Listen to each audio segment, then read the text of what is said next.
नमस्कार शेतकरी बंधूंनो, मी दिनेश नंदे सर आपले पुन्हा माझ्या यूट्यूब चॅनलला खेती ज्ञान विथ दिनेश इथं पुन्हा एकदा स्वागत करत आहोत। तर शेतकरी बंधूंनो, आज आपण पाहणार आहोत मक्का या पिकाचे संपूर्ण नियोजन।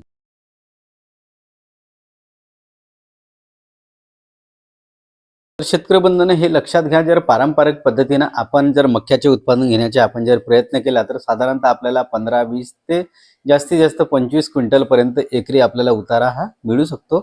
परंतु आधुनिक पद्धतीच्या जर आपण त्याचा वापर जर पुरेपूर आपण जर आधुनिक पद्धतीचा आपण वापर केला तर निश्चितच आपल्याला 45 ते 50 क्विंटल पेक्षा जास्त उत्पादन आपल्याला हमखास या आधुनिक शेतीच्या माध्यमातून आपल्याला मिळू शकतं। तर त्याकरता आपल्याला काय काय करावं लागेल याची संपूर्ण आपण माहिती इथं पाहणार। मित्र, सर्वात अगोदर आपल्याला हे नियोजन करत असताना बियाण्याची निवड ही सगळ्यात महत्त्वाची असते। बियाण्याची निवड ही आपल्याला करणे गरजेचं आहे। त्याच्यानंतर बियाणं झाल्यानंतर आपल्याला दुसरा महत्त्वाचा विषय असतो तो म्हणजे लागवडी करण्याची जी पद्धत आहे। पारंपरिक पद्धतीऐवजी आपण आधुनिक पद्धतीच्या सरीवरंब्याचा आपण जर वापर केला तर आपल्याला एकरी उत्पादनामध्ये भरघोस असं उत्पादन वाढ झाली अशी आपल्याला पाहायला मिळते।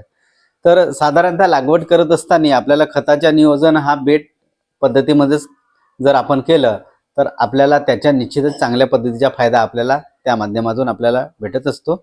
आणि दुसरं म्हणजे जर आपल्याकडे पुरेपूर प्रमाणात शेणखत जर असेल तर साधारणतः एकरी 2 ते 3 ट्रॅक्टर चांगलं कुजलेलं शेणखतचा वापर आपण सरीमध्ये आपण करू शकतो।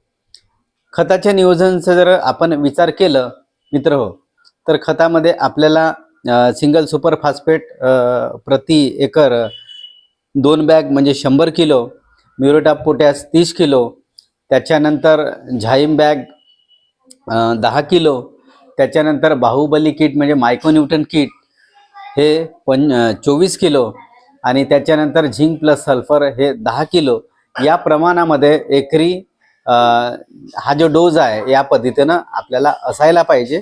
आणि हा सगळं जे डोज आहे एकत्रित पूर्णपणे व्यवस्थित कालवण करून आपल्याला तर सरीमध्ये किंवा आळ पाण्यामध्ये आपण जर दिलं तर त्याच्या आपल्याला चांगल्या पद्धतीचा फायदा आपल्याला हा पाहायला मिळत असतो।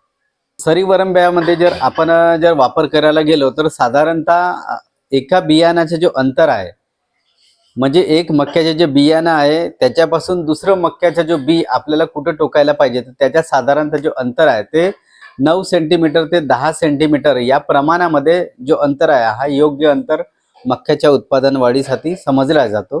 तसेच ओळीमधला जो अंतर आहे हा झाला बियाणातला अंतर। तर मक्याच्या ओळीमधला जो अंतर आहे तो आपल्याला साधारणतः मीटर ते 20 सेंटीमीटर या दरम्यान तो असायला पाहिजे। तर हा नियोजन आपल्याला योग्य प्रकारे समजला जातो आणि साधारणतः एका एकरमध्ये आपल्याला 10 किलो समथिंग बियाणं आपल्याला लागत असतं। साधारणतः 1 एकर जर बियाणाचा जर आपण विचार केला तर साधारणतः आपल्याला 25 ते 30,000 प्रति एकर बियाणे हे हमखास पद्धतीनं त्याच्यामध्ये आपल्याला लागत असतात।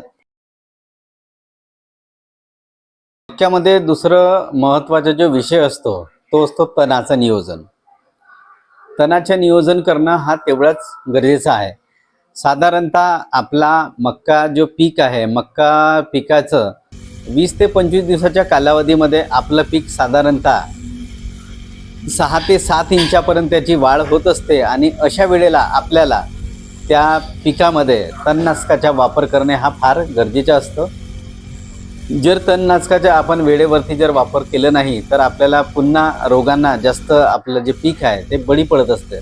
म्हणून तणाचे योग्य नियोजन करण्याकरता आपल्याला मक्यावरती चालणारे जे तणनाशक आहे त्याचा आपल्याला वापर इथं योग्य प्रमाणामध्ये करणं वेळेवर गरजेचं आहे। त्याच्यानंतर शेतकरी मित्र, तिसरा महत्त्वाचं जो नियोजन आहे तो मक्यावरती अळीचं नियोजन करणं खूप गरजेचं आहे।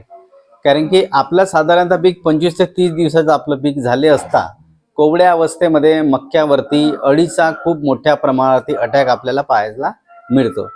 तर अळीच्या नियंत्रणासाठी आपल्याला काय करायला पाहिजे तर अळीच्या नियंत्रणाकरिता आपल्याला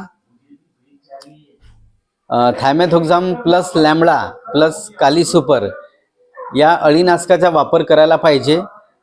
किंवा इमामेक्टिन बेंझोएट 10 ग्राम, तसेच प्रोफेनोपास प्लस सायपर 40 ml या प्रमाणामध्ये मिक्सन करून आपल्याला जर मक्यावरती जर आपण स्प्रे केलं तर त्याच्या निश्चितच आपल्याला अळीवरती चांगल्या प्रमाणामध्ये त्याचा अटकाव झाला असं आपल्याला पाहायला मिळतो।